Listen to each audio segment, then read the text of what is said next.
Então vamos lá, né? Vamos falar um pouco sobre como a gente pode planejar, fazer um planejamento tático de uma equipe de basquete. Então, primeira coisa é a gente estar sabendo realmente o significado de planejar, né? Então, o significado de planejar seria a gente criar um plano para a gente poder alcançar os objetivos que a gente propõe, né? Ele está relacionado com a preparação, organização e estruturação de um objetivo. Ele é essencial na tomada de decisões e execuções de tarefas. Eu até coloquei aqui tomada de decisões alto, né? Por quê? Porque muitas vezes a gente briga muito com o nosso atleta sobre as tomadas de decisões que eles têm no jogo, né? Mas se a gente não tiver um bom planejamento para a gente poder tomar as nossas decisões, eles vão ser um reflexo do que a gente vem fazendo. Né? E para isso eu falo quatro palavras aqui em ordem, inclusive, que é o PQRS, né? Que assim, quando eu vou pensar num planejamento, eu penso nelas sempre. Primeiro que é sempre planejar, a gente tem que planejar desde que a gente pensa em montar uma equipe, a gente tem que ter um planejamento de como a gente vai chegar naquele objetivo final. O questionar, né, da gente estar sempre questionando e sempre estar reavaliando esses resultados, né? Porque a gente não deve também, quando a gente questiona, a gente ficar mudando o planejamento porque a gente perdeu um jogo. A gente tem que realmente acreditar no que a gente propõe como filosofia. Mas o questionar vai ser muito importante na temporada, porque a temporada, a gente fala, é uma temporada viva, né? Ela não está só no papel. A gente pode planejar no papel, mas o jogo ele é um organismo vivo. Ele vai ter muitas situações ali que vão passar no plano mental, no plano técnico, no plano tático, no plano físico, que a gente tem que estar questionando o momento que a gente se encontra sempre. Avaliar resultado, a gente tem que estar sempre buscando resultado, avaliando ele. E avaliando, como até o Agilson falou bem, é avaliar desde um microciclo para o outro. A gente tem que estar avaliando o que a gente fez, que a gente talvez fez bem, e o que a gente fez mal, que a gente ou os nossos atletas, alunos, eles não conseguiram captar a maneira como a gente realmente pensou aquilo. E como a gente planeja esse sucesso, né? O que a gente pensa sobre sucesso, né? Porque tem várias maneiras de a gente pensar o que é sucesso e não só através de um resultado ou de ser campeão.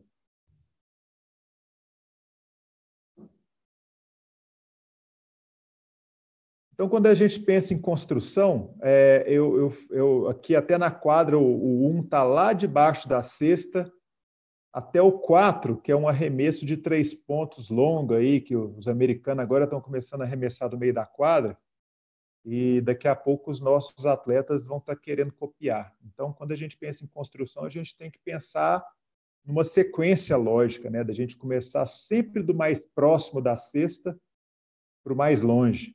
Então, o 1, para mim, seria para quem? Né? Quem são os nossos jogadores? E em cima do que são os nossos jogadores, eu posso escolher esses jogadores ou eu sou escolhido por eles? Eu acredito que a realidade da maioria aqui vocês são escolhidos pelos jogadores, né? Nem sempre a gente consegue contratar aquele jogador que faz isso ou aquilo. Para falar a verdade, todo o meu tempo como treinador, eu tive uma temporada numa equipe sub-22 que eu tive direito de formar, de trazer meus jogadores. Eu tinha alguns atletas em Uberlândia, que eram meus atletas em Uberlândia, e quando eu fui para o Minas, eu tive o direito de levar eles. Mas todas as outras temporadas, não. As outras temporadas é aquilo que a gente tem na mão. Então, e a realidade de escolher são de poucos, né? São as equipes que realmente, financeiramente, são bem. A gente acaba sendo escolhido por ele. E como a gente é escolhido, a gente tem que entender que quando a gente monta um planejamento, a gente tem que pensar para quem que a gente está montando. A gente não pode pensar numa filosofia fechada que não, eu jogo desse jeito, eu jogo nesse movimento. Eu jogo num movimento que meu time vai jogar igual o Golden State e só arremessando bola de 3 pontos. Mas meus jogadores não arremessam, não têm condição de arremessar ou são jogadores com biotipo diferente daquilo. Então, a gente tem que, quando a gente monta uma filosofia de trabalho, um planejamento tático, para quem que a gente está montando? Quem são nossos jogadores? O que eles têm de bom? O que eles têm de ruim? O que a gente vai pôr nesse planejamento para poder tirar o máximo de bom deles? Ou o que está de ruim que a gente tem que tentar esconder? Né? Muitas vezes a gente tem uma equipe fisicamente mais frágil.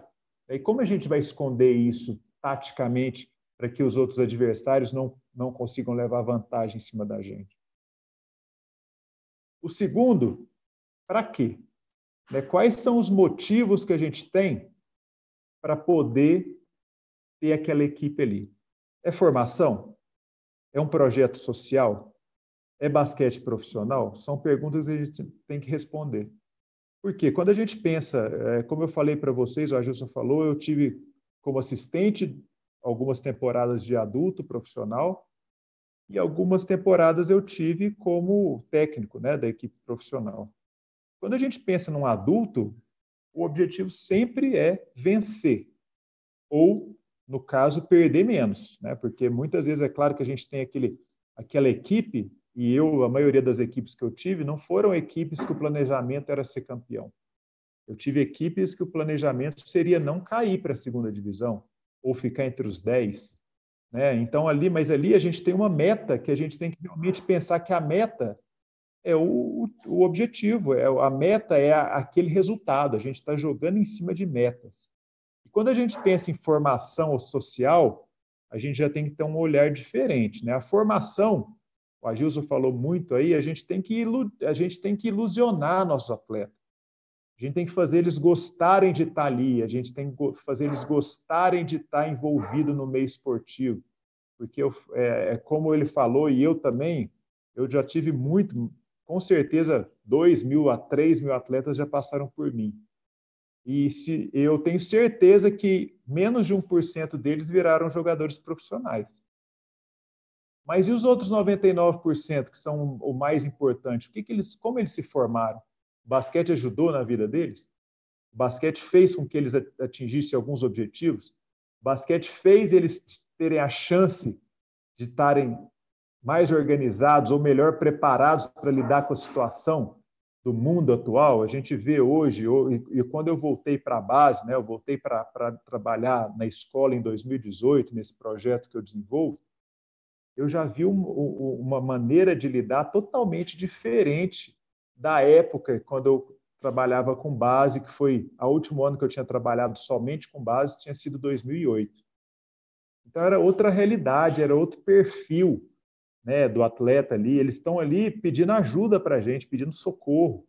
Né? Então a gente vê que a gente tem cada vez mais, a gente tem uma liderança ou a gente serve de exemplo para eles. Então, quando a gente pensa em formação ou projeto social, para que a gente está desenvolvendo? Porque muitas vezes a gente tem aquilo, e eu falo, muita gente fala que não, eu sou cobrado na base por resultado, são poucos que são cobrados na base por resultado. É claro que a gente se cobra, a gente quer ganhar, mas a gente não pode querer ganhar, quando a gente pensa em formação ou social, ganhar a qualquer custo.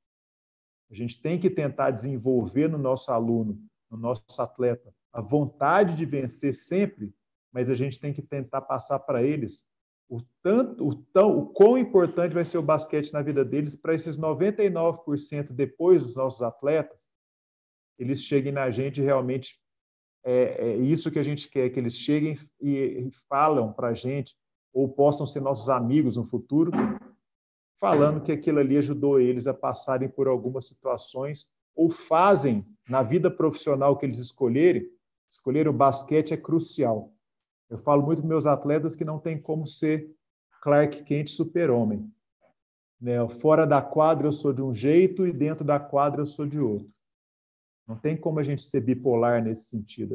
Muitas das coisas dos nossos atletas, fora da quadra, eles vão levar lá para dentro da quadra. Se ele é um jogador muito tímido, ele vai levar para a quadra. E a gente tem que tentar trabalhar isso, porque o tímido da quadra que a gente consegue fazer com que ele possa lidar com isso, ele depois vai levar para fora da quadra e vai ser uma pessoa diferente. Eu falo que o basquete me ajudou muito. Eu sempre tive característica muito de timidez mesmo. Eu tive minha infância sendo um cara muito tímido e o basquete me ajudou a poder lidar com todos esses problemas e hoje poder poder hoje estar aqui apresentando para vocês o que eu não imaginava quando eu tinha 12, 13 anos podendo fazer. O 3, né? Para onde? Né? Para onde a gente está indo com esse planejamento? O que nós vamos disputar? Quando nós vamos disputar? E quais são os objetivos esportivos que a gente quer com aquilo ali? Né? Porque muitas vezes a gente pensa em quando, e hoje o calendário antigamente era mais fácil de lidar quando a gente pensar num planejamento.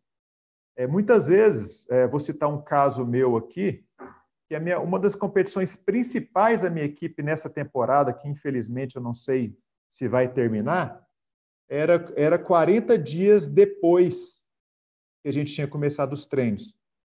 Então, nós começamos os treinos e 40 dias depois a gente tinha um brasileiro sub-21 em casa.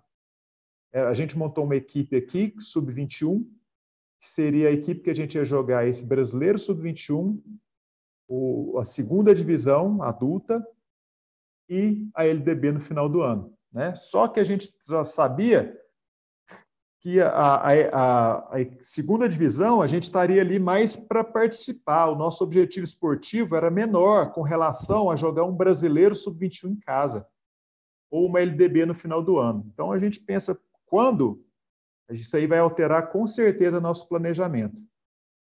Por quê? Porque a gente tem que, muitas vezes a gente talvez tem que dar uma carga igual nós fizemos aqui, e o objetivo seria tentar ficar entre os 4, nosso objetivo esportivo, e nós ficamos em terceiro. A gente lidava com Flamengo, Pinheiros, que era outra realidade com que a gente tem hoje aqui. Então, a gente teve que dar uma carga física muito maior, a gente teve que, taticamente, estar atropelando algumas coisas que, teoricamente, a gente não atropelaria se a nossa competição fosse daqui 5 meses. Para quê? Para que a equipe chegasse num nível talvez superior às outras que estavam no começo de temporada. E chegando nesse nível, onde a gente tem que pensar na carga, porque aí a gente saberia que talvez na segunda divisão nossa equipe poderia dar uma caída física e talvez uma caída tática, né? Só que a gente sabia que o objetivo esportivo da segunda divisão nosso não era o objetivo principal ainda.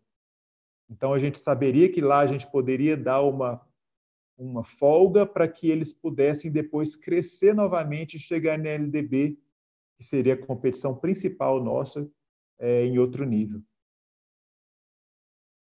E o 4, como? E o como é o que a gente vai falar um pouco hoje, sobre o planejamento tático que a gente pode colocar dentro da nossa equipe. Então, a gente vai falar de algumas coisas e alguns gatilhos que eu considero que são importantes a gente poder falar e são interessantes a gente poder ter para poder montar e ter um bom planejamento de equipe. Então, o como? Primeiro, a gente pensar em desenvolver uma sequência pedagógica de trabalho. Quais as técnicas individuais principais dos jogadores? Então, quando a gente fala disso, quais as técnicas individuais, eu chamo de técnica individual. Eu quero falar aqui porque, como o nosso Brasil é um país muito grande, e eu já tive conversando com outros treinadores sobre essa linguagem, a gente fala talvez diferente. O que eu falo aqui é diferente do que vocês falam aí, e é diferente do que é falado no Sul. Então, a gente tem uma linguagem diferente, então vou tentar dar o significado do que eu falo dessas situações aqui. A técnica individual seriam os fundamentos dos jogadores. A gente treinar os fundamentos. Quais são os fundamentos que eles têm de bom? Com relação ao passe, o drible, ao arremesso, é o arremesso curto, é o arremesso longo, postura defensiva. Então, a técnica individual são os fundamentos que o jogador adquire durante a sua carreira esportiva, durante o seu tempo jogando basquete. Então, essas são as técnicas que a gente vai estar passando. A gente vai poder estar treinando com eles isso aí. Quais as táticas individuais nós iremos buscar explorar? Táticas individuais são as tomadas de decisão. Então, quando a gente passa os fundamentos, é muito importante a gente poder mostrar para que é cada fundamento, e como que o jogador possa tomar a melhor decisão. E aqui é um ponto interessante da gente poder estar falando, porque nem sempre o jogador tem 1000 recursos técnicos individuais e ele consegue levar isso como tática individual para o jogo.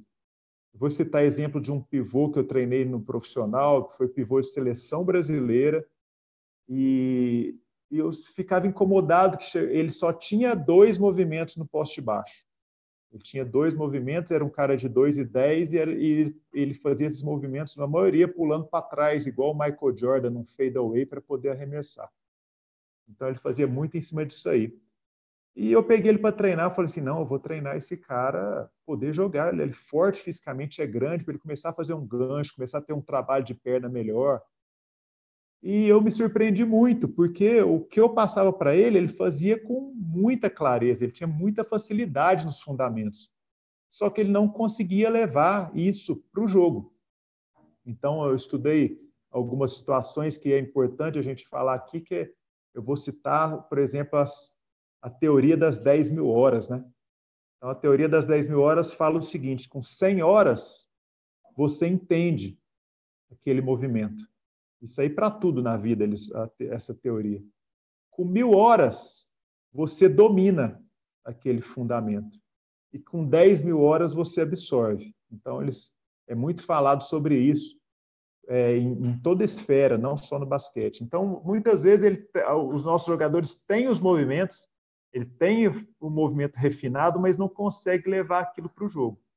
Então, é muito importante a gente poder trabalhar essa tomada de decisão. A gente poder usar essa técnica individual sempre, a técnica individual, fazendo os jogadores pensarem, agirem de acordo com algum ponto relevante. Porque muitas vezes a gente vai treinar e a gente vai lá, treina a bandeja por treinar a bandeja, ou treina o passe por treinar o passe, mas na hora do jogo, talvez a tomada de decisão, ele tem meio segundo para tomar uma decisão. Então, assim, eu sugiro, quando a gente for trabalhar a tática individual, ou técnica individual, sempre a gente coloque tomada de decisão.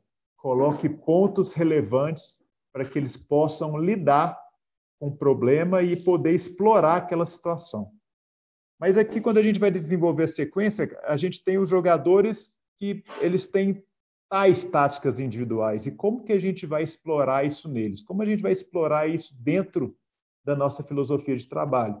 Talvez tenha um jogador que ele tem muita facilidade de infiltração. A gente tem que tentar montar algum planejamento tático que busque essa infiltração dele. A gente poder chegar num ponto que ele vai ter um espaço para poder fazer aquilo ali. Quais técnicas coletivas nós vamos colocar? E o que eu chamo de técnica coletiva? Técnica coletiva é quando a gente coloca 2 ou mais jogadores na mesma ação. Então, uma situação de bloqueio direto, né, ou pick and roll, ele é uma técnica coletiva, porque são 2 ações ali. É a ação do driblador, né, qual a tomada de decisão que ele vai tomar, e qual a reação do jogador que fez o bloqueio. Então, são 2 tomadas de decisões no mesmo fundamento. Então, eu chamo isso de técnica coletiva. E como técnica coletiva, a gente pode colocar os bloqueios indiretos também. A gente pode colocar a reação de um jogador quando um jogador está jogando 1 contra 1. Então, está tendo 1 contra 1, esse jogador driblou o jogador dele, foi vertical para a cesta, e o jogador do lado contrário, qual que vai ser a reação dele? Isso aí também pode ser considerado uma técnica coletiva, porque mesmo que foi uma ação individual, né, que não estavam 2 jogadores na mesma ação, algum jogador teve que reagir àquele corte. Então, a gente tem que procurar, quando a gente pensa em desenvolver um planejamento tático, as técnicas coletivas que a gente quer colocar. E aqui, muitas vezes, barra muito com relação à formação, né? A gente não pode tentar, talvez, passar o que eu falo, passar o carro na frente dos bois. A gente colocar uma técnica coletiva que os jogadores individualmente não estão preparados ainda. Mas dentro da filosofia de trabalho, a gente coloca técnicas coletivas que vão de acordo com as nossas filosofias de trabalho, né? Então, talvez eu gosto de jogar em cima de bloqueios indiretos. Eu vou montar uma equipe em cima de bloqueios indiretos, para aí sim explorar talvez as situações, por exemplo, a jogada flex, talvez muita gente conhece, não conhecer, depois a gente pode falar melhor sobre ela, mas é uma jogada em cima de bloqueios indiretos, reações em cima de bloqueios indiretos. E se a gente tem os jogadores preparados ou a técnica individual dos jogadores consiga absorver aquela técnica coletiva, seria uma forma da gente poder ter um planejamento de técnica coletiva colocada dentro do nosso trabalho. E isso em cima das táticas coletivas, né? O que eu acabei de falar, que a flex é uma situação tática coletiva. A gente junta todas as técnicas coletivas e tem muitas jogadas prontas, né? Que a gente fala que jogada é uma jogada fechada, que já está pronta no mercado, que muitas vezes a gente pega uma jogada de alguma outra equipe que vai de encontro com o que a gente gosta e também com o que a nossa equipe tem de bom, né? Então, a gente coloca essas táticas coletivas dentro do nosso trabalho. Agora, sobre esse planejamento, eu penso muito nessa sequência cíclica de treinamento, né? Acaba sendo uma roda gigante e a gente tem que estar sempre pensando e nunca parando ela. Ela tem que estar sempre como uma roda, sempre em movimento. Então, a gente pensa num trabalho, a gente começa pelas técnicas individuais, a gente vai treinar os fundamentos dos nossos jogadores, a gente vai poder colocar talvez os fundamentos que a gente quer induzindo ali, criando forma nos nossos jogadores, para aí sim, depois que a gente tem uma sequência de técnicas individual, a gente ter uma tática individual, a gente poder pegar aqueles fundamentos e mostrarem quais tomadas de decisão os jogadores têm que ter em cima daquilo ali. Então, uma bandeja, quando ele vai fazer uma bandeja normal, quando ele vai fazer uma bandeja numa passada só, quando ele vai parar e arremessar, quando ele vai fazer um floater. Então, essas táticas individuais são importantes depois que a gente passa uma sequência dos fundamentos. Aí sim a gente vai colocar as técnicas coletivas, que são os jogos, os mini-jogos, né? No inglês tem o shell drill, por exemplo, que é 4 contra 4, a gente pode fazer 3 contra 3, 2 contra 2, em cima das técnicas coletivas que a gente quer colocar no nosso trabalho, para aí sim a gente colocar as táticas coletivas que a gente quer estar colocando. E quando a gente pensa nessas táticas coletivas, eu falo que a roda nunca pode parar. A gente vai passar um movimento ofensivo que a gente acha que é importante ali, aí a gente tem que voltar a trabalhar as técnicas individuais em cima daquele movimento, né? E depois a gente tem que mostrar quais as tomadas de decisão os jogadores têm que tomar em cima daquele movimento, para aí sim a gente colocar novamente técnica coletiva e voltar na tática coletiva. E eu falo de roda porque muitas vezes a gente pode perceber que durante uma temporada os atletas chegam num ponto e a gente e a gente tenta planejar para que esse ponto seja a competição principal. Eles chegam num ponto que a gente até brinca, né? O time está jogando por música, porque eles dominaram aquilo ali, eles passaram a dominar aquela situação. Mas eu falo também que é uma faca de dois gumes, porque quando esses jogadores passam a dominar o que você quer propor de planejamento tático, muitas vezes eu falo que o músico ele erra quando ele acha que aquilo ali fica fácil. Aí ele erra a nota. E muitas vezes os jogadores passam a entender tanto aquela tática coletiva, que eles passam a acreditar que é a jogada que vai fazer cesta. E aí eles começam a não dar tanto valor naquela técnica coletiva. Por exemplo, minha jogada é em cima de bloqueio indireto. Eles sabem que aquele bloqueio indireto vai acontecer naquele momento, naquela situação. Eles começam a fazer o movimento mal feito. Aí começa a acreditar que a jogada está ruim. Por quê? Não é a jogada que está ruim. Voltando ali, a técnica coletiva que não foi trabalhada. A gente tem que estar trabalhando sempre. Ou eles acham que eles fazem um movimento, talvez na técnica individual, mais curto, ou sem aquela mesma precisão. Por quê? Porque a gente não voltou a trabalhar a técnica individual com eles.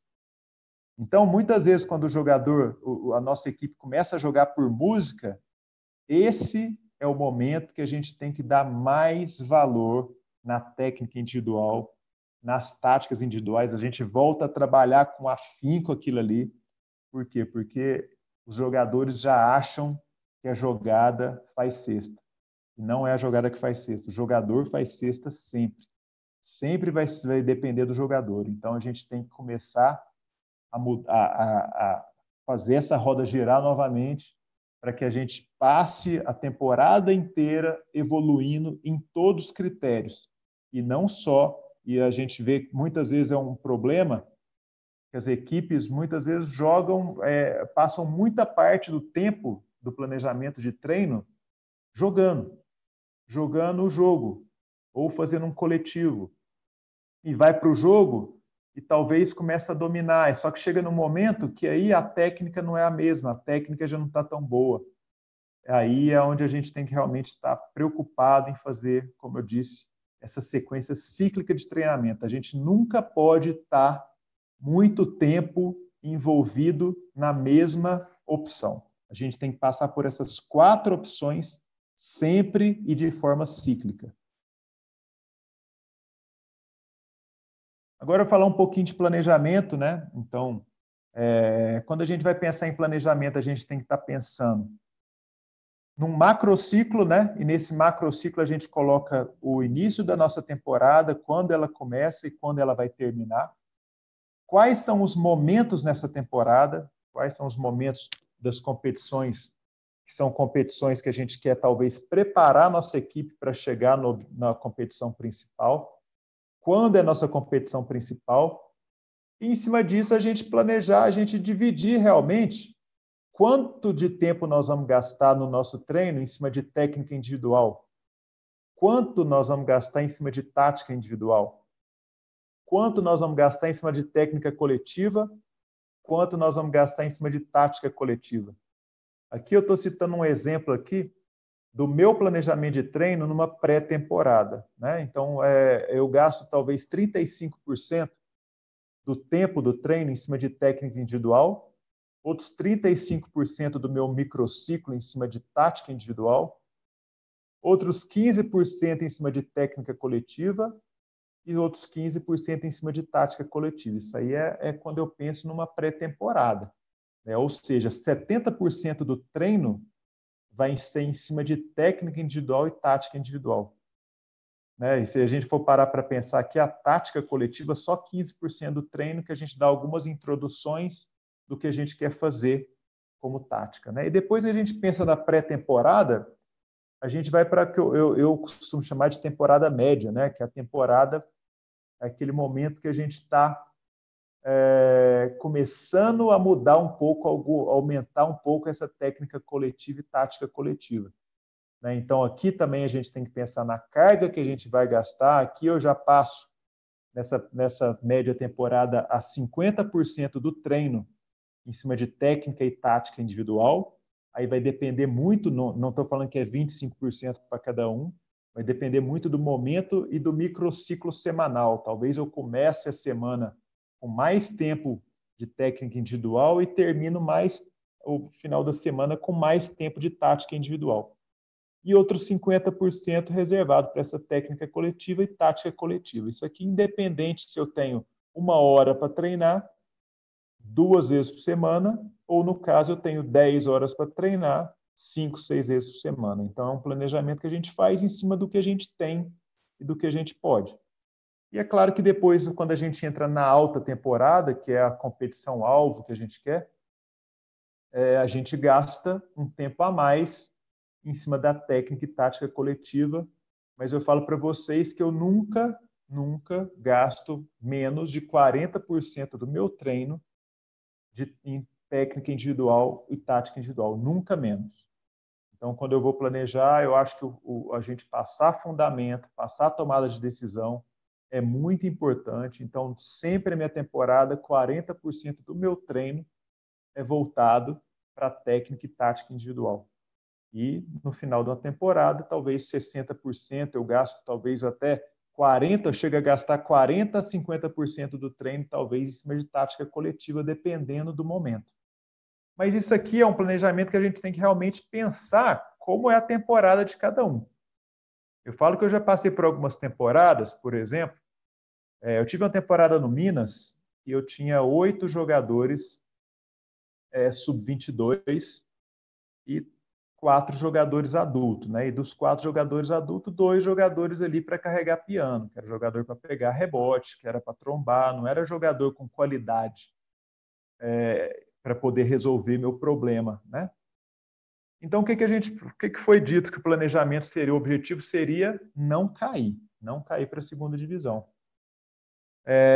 O que nós fizemos em cima de planejamento? Nós adiantamos a carga física, nós adiantamos a carga tática e técnica coletiva. Então, nós fizemos na pré-temporada nossa uma carga física muito grande, uma carga tática e técnica coletiva muito grande. Para quê? O que o objetivo seria aí? Que no começo da temporada, que as equipes ainda estavam crescendo taticamente, que a gente pudesse ter um suspiro, ou seja, ganhar alguns jogos de algumas equipes que não estavam esperando que a gente ganhasse deles. E isso a gente poder ter um fôlego para não cair. Então, o objetivo seria não cair mesmo, não cair para a segunda divisão. E que foi uma temporada que assim, o planejamento foi interessante porque nós realmente ganhamos alguns jogos a mais do que a gente esperava no primeiro turno. Então a gente ganhou alguns jogos de algumas equipes que inclusive as equipes não estavam esperando que a gente ganhasse o jogo deles.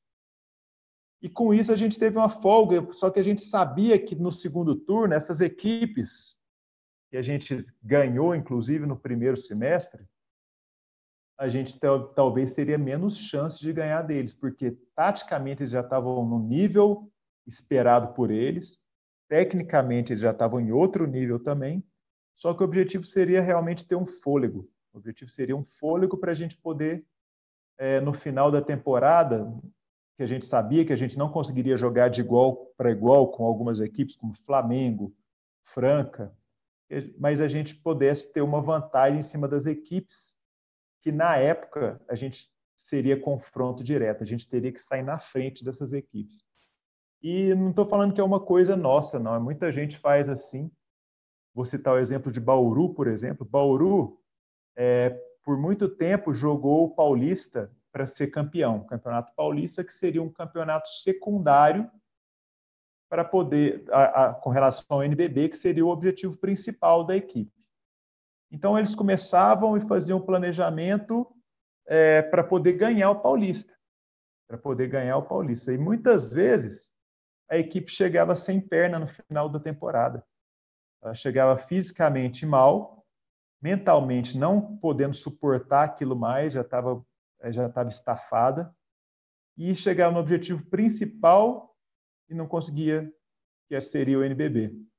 E uma temporada que o que eles fizeram? Eles passaram a temporada, eles abdicaram do Paulista, jogaram Paulista com a equipe mais jovem, só jogaram os playoffs do Paulista com a equipe principal, que já serviu como preparação para entrar para o NBB, mas eles não tinham o objetivo de ganhar o Paulista, mas eles queriam subir de nível progressivamente para poder chegar no NBB.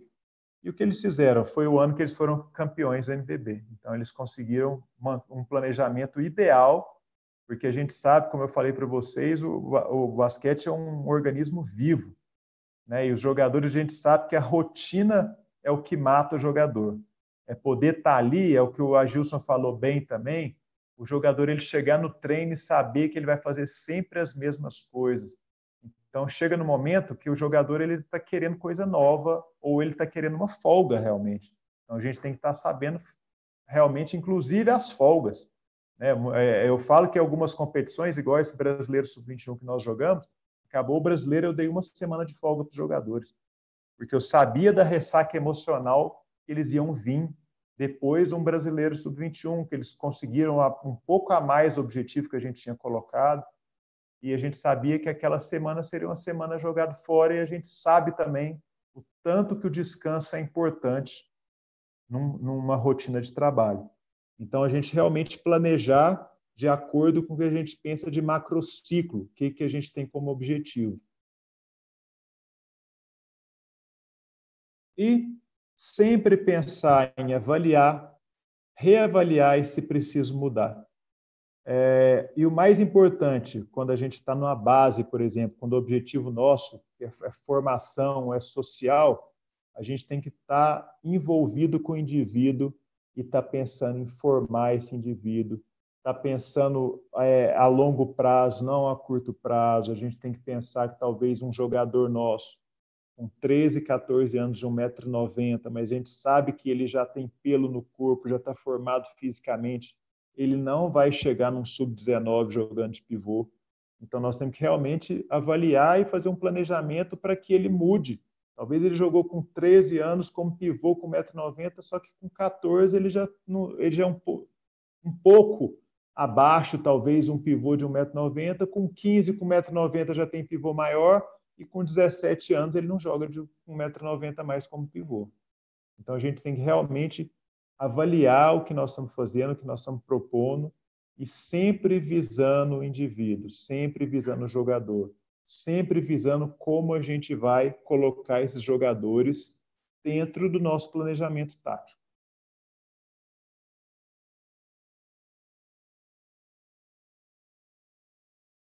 Agora, quando a gente pensa no planejamento tático, uma ação muito importante que eu acredito é sobre o alinhamento tático, né? Até tem uma fórmula aí, que é uma fórmula administrativa que a gente pode usar também para tudo na vida, para o basquete, é uma fórmula americana, inclusive, que é o 5W1H, né? Que eu falo que é uma fórmula perfeita para a gente realmente alinhar taticamente os objetivos. O que seria esse 5W1H? Então, 5W1H, né? É o what, que é o que, when, quando, who, quem, why, por quê, where, onde, e how, que é um H, como. Né? Então, essa é uma fórmula que a gente pode tentar direcionar e alinhar, inclusive, com os nossos atletas, os objetivos, porque o atleta ele sempre tem um objetivo pessoal dele. Ele tem o objetivo de ser o cestinha, ele tem o objetivo de jogar 15 minutos, jogar 30, jogar 40. Então, a gente tem que tentar alinhar para que a frustração diminua, né? E que a gente possa terminar a temporada com 12 ou o máximo de jogadores dentro do mesmo barco. A gente vai, talvez, uma temporada longa, com o nível de frustração que os jogadores têm, começa a pular um fora do barco, dois, e quando a gente vê, a gente termina a última competição do ano com 7 jogadores ali afim e outros 5 jogadores ali doido para que o ano termine. Então, o primeiro W seria o quê? Então, eu até coloquei alguns pontos aqui na mesma frase. Então, como a gente vai alinhar com o nosso jogador? O que nós faremos? O que faremos taticamente, né, com a exclamação? Então, a exclamação, o que quer dizer? Que a gente está realmente impondo uma filosofia de trabalho, a gente está realmente mostrando como vai ser feito, e eles vão absorver aquilo. Como também tem muitos treinadores que podem falar o que nós vamos fazer taticamente, com um ponto de interrogação.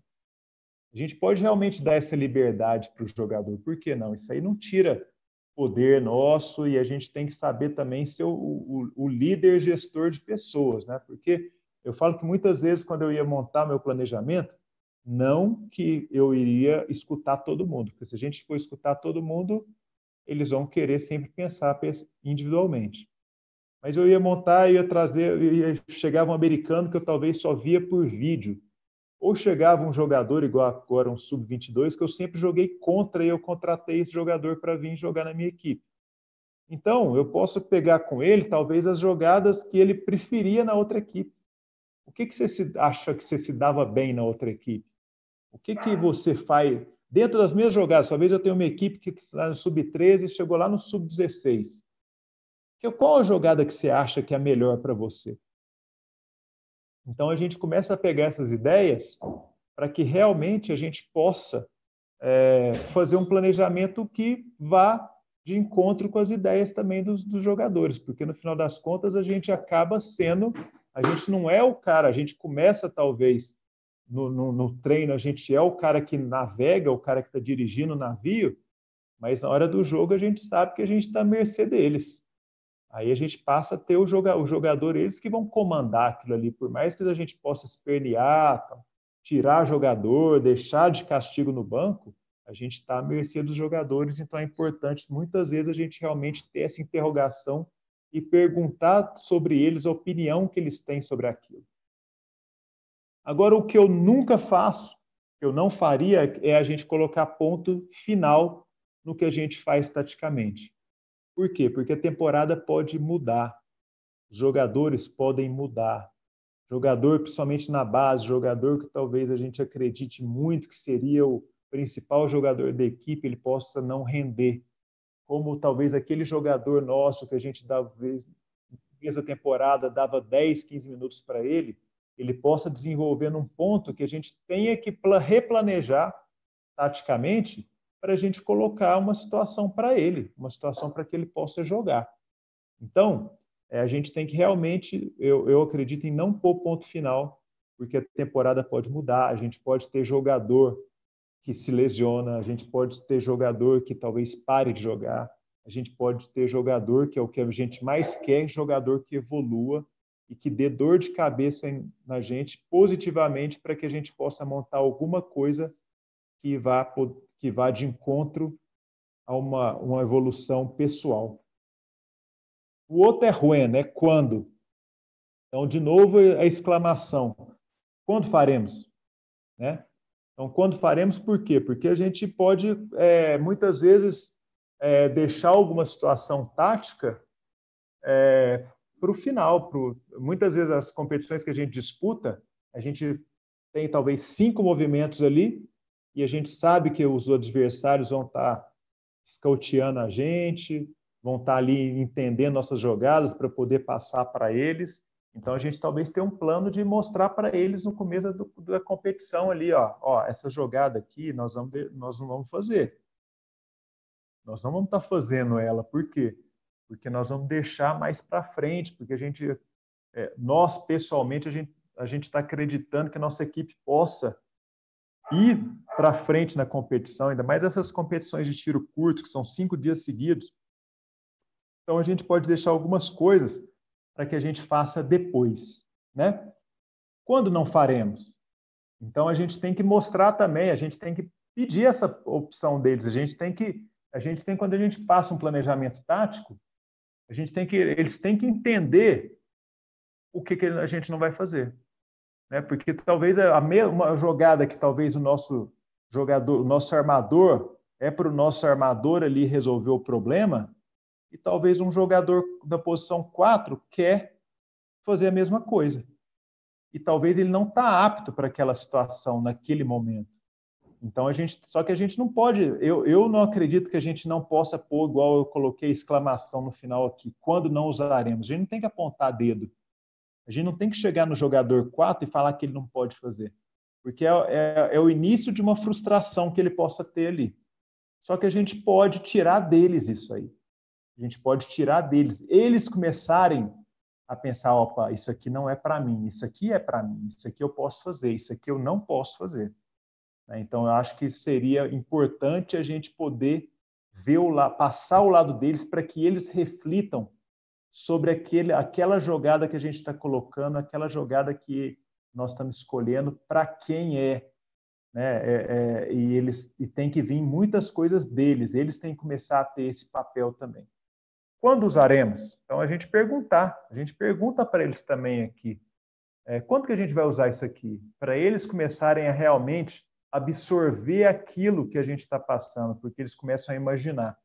Então, não passa só a situação de ação, eles começam a só se ver na quadra aquela situação que eles são um robozinho fazendo aquilo que a gente comandou eles para estarem fazendo. Quando a gente faz a pergunta de quando a gente vai usar, eles começam a realmente refletir, né? Opa, é isso aqui, o meu treinador, ele quer para isso, ele quer para que chegue nessa situação. Então, é muito importante a gente estar fazendo essa pergunta do quando. A outra é o who, né? Quem, né? A gente pode chegar tanto falando quem fará, né? Que muitas vezes, infelizmente, eu falo que em algumas categorias a gente vai acabar fazendo isso. Para mim, não é o ideal, né? Mas a gente vai poder, talvez, muitas vezes chegar e falar assim, ó, essa jogada é para o fulano. A gente não pode, igual eu falei anteriormente, falar que essa jogada não é para fulano. Isso aí é uma frustração. Mas muitas vezes o falar para a jogada é para essa situação, é para chegar nesse movimento, para chegar nessa ação, eu acho que muitas vezes a gente pode chegar e realmente fazer isso com eles. O que eu acredito que a gente não possa, é igual eu falei aqui, quem pode e quem não pode. Eu acho que aqui a gente falar só quem pode, né, é diferente com falar quem fará. Quem pode e quem não pode, eu chegar num jogador e falar assim, você não pode fazer isso. Essa jogada não é para você. Eu vou estar dando uma frustração e que talvez eu falar assim, ó, quem pode? Esse jogador pode. Só esse jogador pode fazer isso aqui? Talvez eu estou mostrando para esse jogador que ele talvez é o dono do time. Né? Então eu posso falar a situação que eu quero que a bola chegue naquela ação, mas não aquele jogador.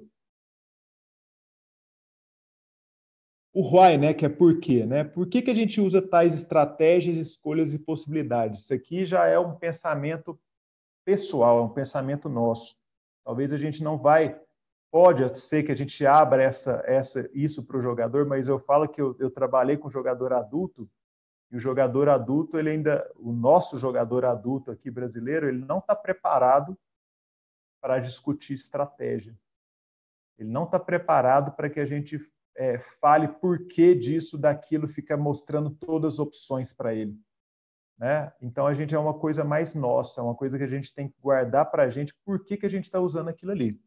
Então, quando a gente analisou nosso jogador lá no começo, nós analisamos as técnicas individuais, as táticas individuais dele, quais técnicas coletivas a gente gosta, aí a gente pode se perguntar por que a gente está usando tais estratégias, por que tais escolhas e por que tais possibilidades. O where, né, onde nós vamos estar usando, né, onde que nós vamos usar aquilo ali. Pode ser que a gente pense num planejamento que a gente vai passando as jogadas aos poucos, né, para que chegue no final do ano algumas jogadas estarem frescas na cabeça daquele jogador.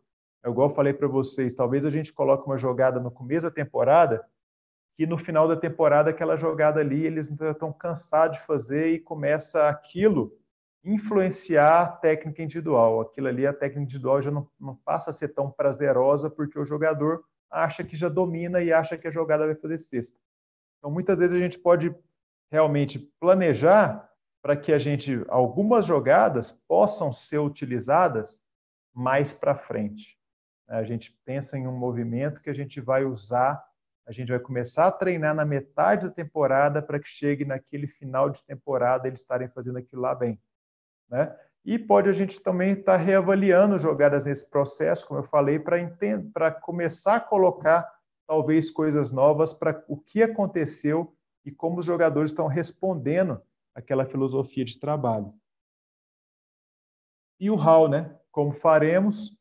A gente pode perguntar para eles também como faremos, né? Para eles começarem a também ter a visão deles sobre aquilo. Eu falo que muitas edições de vídeo que eu faço é aquilo, a gente pega uma edição para passar para os jogadores, talvez muitos treinadores ainda não fazem edição, mas vão passar para o jogador ali naquela pré-eleição antes do jogo alguma coisa sobre o adversário. Então, seja edição de vídeo, ou seja aquela conversa técnica, né, que a gente vai ter antes do jogo, que a gente vai colocar na prancheta ou num quadro, muitas vezes eu pergunto para o meu jogador, é claro que quando o meu jogador ele já tem a capacidade, igual eu falei, que o meu sub-22 é uma coisa, ele tem uma capacidade diferente da minha categoria sub-13. Mas a gente pode deixar desde o simples até o complexo para que o jogador comece a ter voz ativa e comece a entender do processo também. Então, muitas vezes na minha edição, eu mostro a edição, e eu pergunto para os meus jogadores, o que vocês acham que a gente faz na defesa de pick and roll contra esse time? Talvez eu já estou com aquilo ali pronto, a minha ideia já está fixada, né? Eu já vou, claro, com certeza eu vou com aquilo ali, com uma ideia do que eu quero, mas eu quero a opinião deles. E talvez eu passe a convencer eles que o que eu planejei é melhor do que eles estão falando. Mas também, muitas vezes, eu penso, opa, faz sentido, podemos fazer isso. E muitas vezes, quando a gente faz isso, a gente dá uma força muito grande para o time. A gente mostra para a equipe que eles são parte pensante da equipe, não só executante. Eles não estão ali só para executar e fazer o que a gente quer que eles façam. Não, eles estão ali, opa, o meu treinador deixou eu poder estar falando o que nós vamos fazer naquela defesa de pick and roll. Isso aí é contagioso, a equipe começa realmente a confiar e a acreditar mais em você.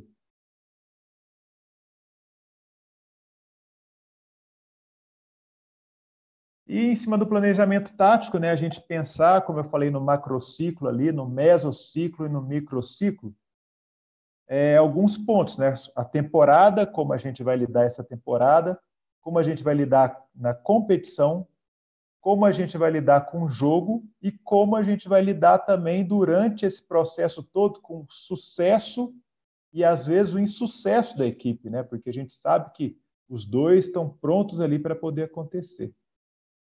Então a temporada, o macrociclo, a gente pensa no anual, né? Que a gente pensa desde o começo da temporada até como vai terminar.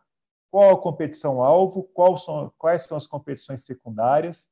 A gente pensa num mesociclo mensal, né, que são os conteúdos propostos que a gente vai colocar ali para poder, naquele momento, a gente quer o que do nosso jogador, a gente quer alinhar o que, e é claro que a parte física também. E a maioria dos treinadores, talvez aqui, são os treinadores, como a Gilson falou, é o treinador que ele vai ser o preparador físico, ele vai ser o psicólogo da equipe, ele vai ser o motorista da equipe, e ele vai ser o treinador durante os jogos também, durante o treinamento. Então, a gente tem que pensar no conteúdo proposto que a gente vai sempre colocar em porcentagens e tentar seguir aquilo. Então, eu acho que o macrociclo e o mesociclo são coisas que a gente vai mudar muito menos do que talvez o microciclo semanal. O macro, a gente tem que estar com a ideia já pronta do que a gente quer ali. O mesociclo talvez tenha alguma alteração de acordo com o que a gente sentiu no microciclo, mas muito menos. E o microciclo é aquilo da gente realmente pensar semanalmente, ou a cada 10 dias, ou a cada quinzena, ou a cada 3 dias, mas a gente realmente pensar nessas cargas de treinamento e na execução de conteúdos. Eu sou um treinador aqui que talvez muitos treinadores não pensem como eu, né? Mas, por exemplo, eu tenho uma preparadora física hoje que ela é responsável pelo planejamento físico da equipe, mas a carga de treinamento eu que dou. Eu que chego nela e falo, a gente tem algumas regras, né? Toda sexta-feira a gente reúne para poder falar sobre a próxima semana. Então, eu mostro para ela, a gente separa em verde, amarelo e vermelho, né? Sendo que o verde é o treino mais leve, o amarelo o treino moderado e o vermelho o treino mais forte. E eu mostro para ela primeiro, para aí sim ela poder planejar os treinos físicos dela em cima do que a gente combinou. É claro que, quando eu penso naquele planejamento que eu mostrei aquela bolinha, eu mostrei a minha bolinha, mas tem a bolinha quando a gente pensa em todo mundo, né? Em equipe multidisciplinar. Então, numa pré-temporada minha, talvez 40% do treino é físico. Então, 40% do tempo de trabalho é dela. Só que ela tem que saber os meus treinos vermelhos para ela poder colocar a carga física que ela quer colocar. Então, o microciclo é o semanal, que muitas vezes a gente vai estar mudando. Por quê? Porque é igual eu falei para vocês, talvez a gente projete um treino igual a minha equipe hoje, né? Minha equipe, ela treina praticamente 11 treinos ou 12 treinos por semana, e talvez a gente colocou ali que a gente vai dar uma folga na quarta-feira de manhã, ou seja, 2 treinos na segunda, 2 treinos na terça e vai dar uma folga na quarta de manhã. Mas às vezes a gente está sentindo na terça de manhã que o time já está morto, que o time já não consegue, que o treino da tarde não vai ser bom porque o time já está cansado. Aí talvez é um momento da gente realmente replanejar esse microciclo.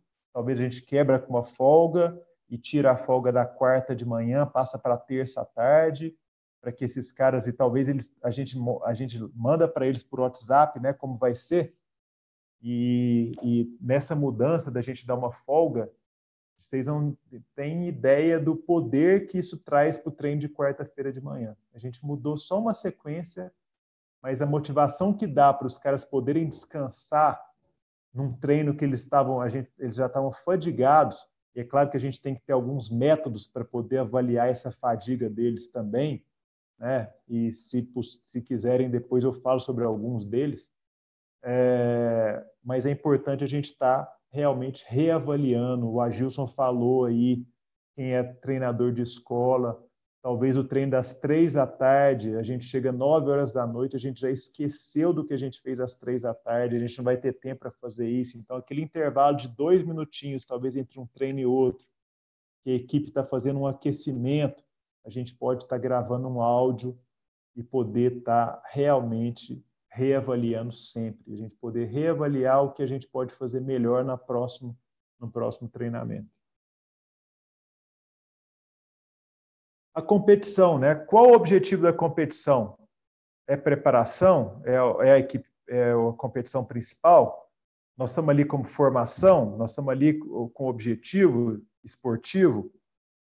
Quais os objetivos para o treinador? Seria desenvolver a equipe para chegar no momento principal? Seria avaliar os jogadores, porque a gente tem que realmente avaliar, saber se esses jogadores estão aptos. Muitas vezes a gente começa uma temporada, a gente talvez vai ter um rodízio ali de 12 jogadores, e talvez na competição principal a gente vai ter um rodízio de 8 jogadores, né? Porque talvez a gente possa, dependendo do que a gente quer, ter um objetivo esportivo. Só que a gente teve um período aí para a gente poder realmente avaliar os jogadores? Ou a gente está desde a primeira competição ali rodando com 8 jogadores e 4 jogadores não estão jogando? Se é assim, talvez muitos jogadores aí vão abandonar o barco antes da hora. Então, a gente realmente saber quando que a gente vai usar e utilizar nossos jogadores. E igual eu falei para vocês, é muito importante a gente separar o objetivo esportivo da formação. O objetivo esportivo, ele não pode ser na formação o primeiro critério. Talvez equipes profissionais, equipes mais velhas, ele vai ser o primeiro critério, mas na formação ele não pode ser. Quais objetivos para os atletas? Dar ritmo para eles, reconhecer os papéis, né? Porque muitas vezes eles chegam, eu falo que todo jogador meu que chega aqui, ele chega com papel de super-homem. Todos querem o papel de super-homem. Né? Ninguém quer o papel ali do jogador que pega a água, do jogador que vai jogar 5 minutos quando o jogo tiver ganho ou perdido. Né? Então, muitas vezes a gente usa as competições primeiramente para avaliar os jogadores e depois para a gente começar a mostrar para eles o papel de cada um. Né? E quando a gente mostra o papel de cada um, se a gente tem o feedback diário, né, de poder mostrar para aquele jogador que joga 5 minutos que ele é importante para a equipe, ele não te abandona. Se a gente mostra os papéis ali e o cara se vira com o papel dele, é outro jogador que pode sair do barco futuramente. Então, a gente tem que realmente estar sempre mantendo os jogadores. O jogador de 5 minutos, a gente tem que tentar falar para ele que ele tem que querer jogar 10.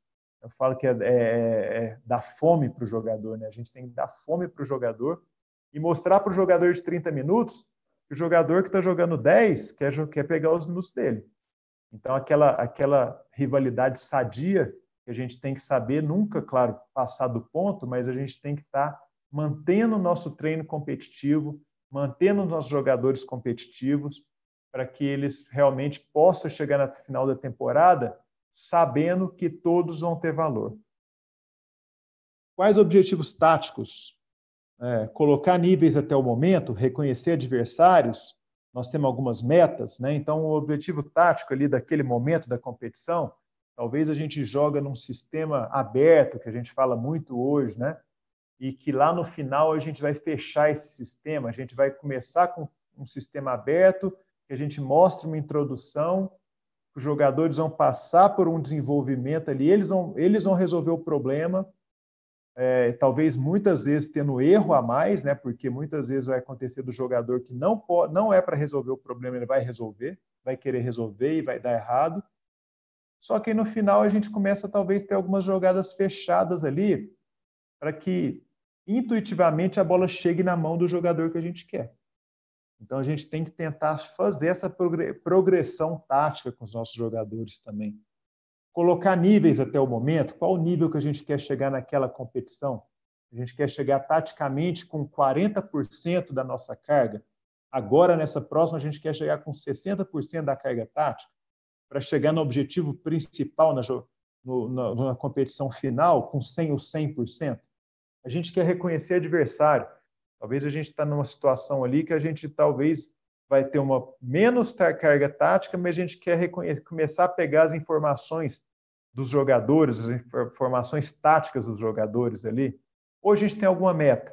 A gente tem uma meta ali tanto de colocar 12 jogadores, ou eu tenho a meta de poder participar bem do campeonato, ou eu tenho a meta de ser campeão. Né? Então, a gente tem que, talvez, muitas vezes, pensar nesses papéis aí durante uma competição.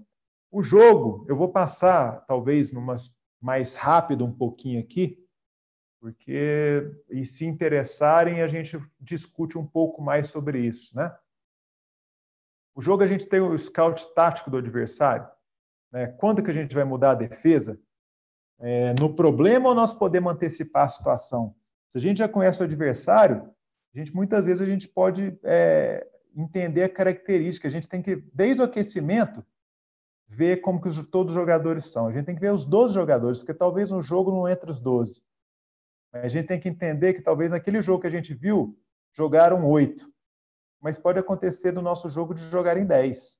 E a gente tem que entender o adversário para a gente poder, talvez, não só mudar, né, taticamente alguma coisa no problema, o que muitas vezes a gente faz. É aquilo, né? Talvez pode ser muitos façam isso aí. Eu também faço, mas eu falo que se a gente consegue antecipar, a gente pode mudar, talvez, o problema. Eu estou com dificuldade de marcar o time deles está ganhando garrafão, eu vou lá e mudo para uma defesa por zona. Ou seja, eu tive que esperar ter um problema para me poder mudar uma situação. Talvez se eu soubesse sobre o adversário, que o sexto jogador deles, o primeiro quarto deles, eles jogam com 7 jogadores. E quando entre esse sexto e o sétimo, o time deles cai o nível de arremesso. O nível de arremesso deles piora, o time deles não tem tanta arremesso. Quando esses jogadores entrarem, eu vou mudar para a zona. Ou quando esses 2 jogadores entrarem, talvez o time deles tenha 4 bons jogadores, e 2 bons jogadores saem, fica 2. Eu vou marcar um triângulo e 2. Então, a gente pode antecipar o problema. A gente pode, de acordo com que o adversário, do mesmo jeito que a gente tem um planejamento, o adversário muitas vezes tem. E muitas vezes tem uma sequência lógica de jogar com 7 jogadores no primeiro quarto, talvez os últimos 2 minutos do primeiro quarto eu vou descansar o meu principal jogador. Esses 2 minutos aí eu falo que é igual corrida de Fórmula 1, né? Que muitas vezes, muitos aí, o Schumacher, por exemplo, ensinou isso, né? Ele ia abastecer as últimas 2 voltas dele, ele dava o máximo ali para poder ganhar talvez 2 segundos a mais para poder sair na frente. Talvez um jogador principal que saia, ele está descansando, ele vai para o banco para descansar, pode ser um momento ali da gente mudar e talvez lucrar com isso aí. Então, muita na característica técnica, né, adversário sem arremesso, dificuldade de defender 1 contra 1, dificuldade de rebote, problema de falta. Talvez eu tenha um jogador ali que tanto o meu jogador está com problema de falta, eu mudar. Ou o jogador adversário ali, aquele jogador dele está com problema de falta. Talvez eu já tenha uma jogada já que eu já tinha antes, que eu vou explorar ele para jogar em cima dele. Né? Na característica tática, talvez mudar o ritmo. Né? Eu estou perdendo o garrafão, eu quero mudar o ritmo. Eu estou com mais falta coletiva. Né? Scout dos movimentos ofensivos do adversário, nós podemos mudar a defesa em cima de algum movimento. Talvez a gente leu lá que o o armador, quando ele faz o movimento de chifre, vai ser tal jogada. Então, a gente já combina com os nossos jogadores. Quando ele fizer o movimento de chifre, a gente vai mudar a defesa. Então, são possibilidades que a gente tem.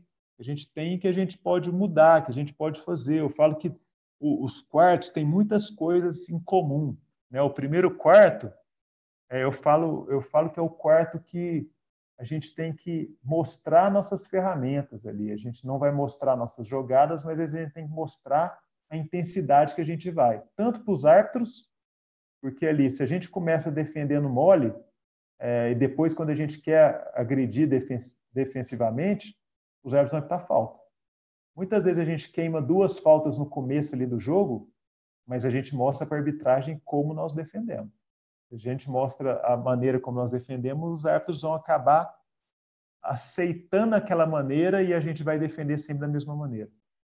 Eu falo que, por exemplo, a diferença do primeiro quarto para o terceiro quarto, né? Os dois a gente está voltando de aquecimento. Só que o primeiro quarto, o adversário, ele está programado, né? Todo mundo, nós como adversários, todo mundo está ali naquele clima de jogo, de entrar para o jogo, está todo mundo com a adrenalina alta, querendo jogar, o jogador está com frio na barriga.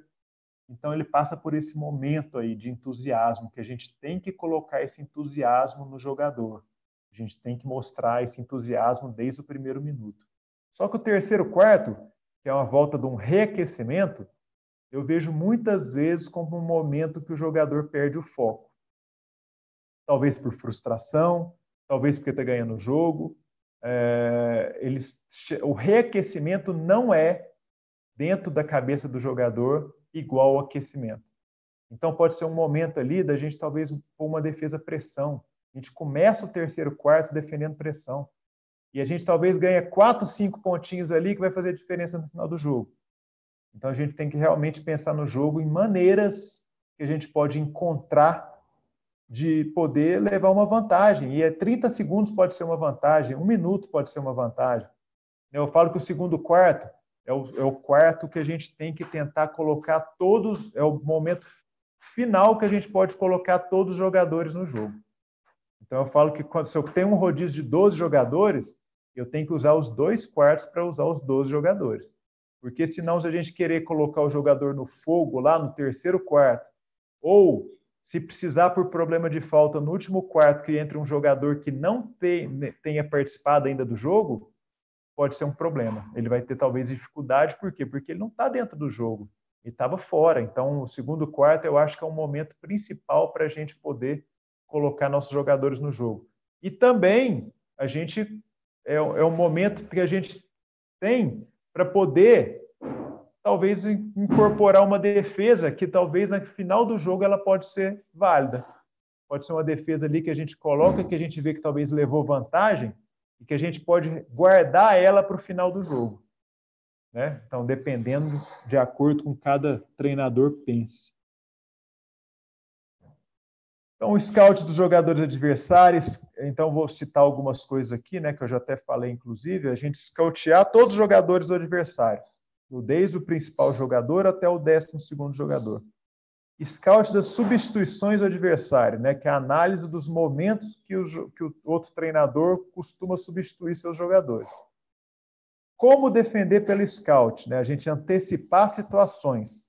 A gente já viu como o time costuma fazer para poder antecipar situações. Eu vou citar um exemplo aqui, que muitas vezes a gente pensa assim, não, mas é besteira a gente pensar isso. De um jogo para o outro, muita coisa muda. Eu vou citar, por exemplo, os americanos. Né? E se a gente fala de basquete, a gente tem que estar sempre lembrando eles. E com relação ao planejamento, eles seguem à risca e às vezes até passa do ponto. Eu fui jogar um torneio sub-22 lá no Chile, né? Chama Encestando na Sonrisa, que tinha o Boca Juniors, 2 equipes do Chile, uma equipe dos Estados Unidos, a minha equipe Brasília. Nós fomos jogar. E eu comecei a olhar o treinador adversário, fui scoutear o jogo dele, fui ver o treinador americano. E ele ficava com um livrinho na mão. né? E esse livrinho, toda hora ele pegava esse livro, olhava no livro e o jogador saía. Ele olhava no livro, dependendo do minuto na quadra, ele tirava o jogador dele. E eu falo isso estando bem ou mal, para vocês verem tanto que o jogador eles realmente seguem a risco o planejamento. Tanto que no jogo contra eles, ele colocou um jogador, um arremessador, e esse jogador entrou e meteu 3 bolas de 3 em 7 minutos. E em 7 minutos ele saiu. E depois ele só foi voltar no último quarto e jogou mais 3, 4 minutos somente. Ou seja, mesmo o cara estando quente no jogo, os caras seguiram o planejamento. E isso que eu falo não só porque era uma equipe de universidade. Quem vê jogo de NBA, raramente a equipe muda, por exemplo, uma defesa de pick and roll durante o jogo. Eles vão com um planejamento tático ali e se der errado, eles pensam para o próximo jogo. É por isso até que eles fazem, eu brinco que eles fazem 7 jogos de playoff. Porque eles não mudam, raramente eles mudam durante o jogo uma coisa que já foi planejada antes. Então eles lidam muito pouco com improviso. E eu acho muito importante, quanto menos improviso, melhor. Quanto menos a gente improvisar no nosso planejamento, quanto menos a gente ensinar nosso jogador a ficar improvisando fora do que a gente do combinado, melhor. Não que o jogador não tenha capacidade de criar. Criar é uma coisa e improvisar outra. Criar, nosso time está preparado para aquela criação. Improvisar é quando o time não está preparado e ele faz porque ele acha que vai ser o herói do momento ou porque ele acha que vai levar uma vantagem. Muitas vezes, a cada 10 vezes, eu falo que 2 vão dar certo e 8 vão dar errado. Então, em cima do scout técnico adversário, também a média de porcentagem dos arremessos, as características individuais dos titulares e reservas, a possível ordem de entrada dos jogadores reservas, a gente tem, muitas vezes tem isso também, quem é o sexto jogador, quem é o sétimo, quem é o oitavo, muitas vezes entram na mesma ordem. Mais ou menos, né, o mais e menos também, que pode ser um scout, que se eu tenho talvez um assistente técnico, ele pode definir, e talvez esse mais menos pode definir as formações que talvez apresentem dificuldades coletivas. O que é mais e menos, né? Para quem não conhece, o mais e menos é aquele quinteto na quadra, talvez em 5 minutos ele perdeu o jogo de 10-5. Então ele está menos 5. Aí entra outro quinteto, talvez entra mais 2 jogadores aí que são outro quinteto. E esse outro quinteto ganha o jogo de 10 pontos. Eles estão mais 10. Então, talvez a gente, e muitas equipes são assim, de talvez deixar um jogador para mudar o ritmo da partida no banco. Então, a gente tem que saber isso para a gente talvez definir e talvez mudar alguma coisa taticamente. E o sucesso, né? Como que a gente vai medir o sucesso? O sucesso a gente vai medir por títulos, por conquistas. Muitas vezes as derrotas vão medir nosso sucesso. Vitórias vão medir nosso sucesso. Ou como a gente é para a nossa equipe. Eu falo que eu passei muito tempo da minha vida querendo ser o melhor. Eu realmente passei, uma coisa que eu tenho mudado diariamente na minha vida é isso aí. Passei muito tempo estudando muito e querendo ser o melhor, querendo meu sucesso individual. É claro que eu não deixo de querer, mas hoje eu vou medir meu sucesso de uma maneira diferente. Né? Eu estou medindo meu sucesso como a maneira como eu entrego para os outros, tanto para meus jogadores quanto para outros treinadores que eu também possa ter alguma influência em cima. Então a gente tem que realmente repensar e medir esse sucesso, né? E eu falo de planejar. Vamos planejar nossos títulos, vamos colocar nossas metas, vamos sempre planejar a conquista como objetivos, vamos planejar ou replanejar nas derrotas, mas nunca deixar de ser resiliente. Vamos sempre planejar as vitórias, ter foco no nosso trabalho, a gente não perder o foco, planejar as vitórias. E eu acho que se a gente sempre planeja, a palavra que eu coloco para a minha vida, se a gente planeja o sucesso.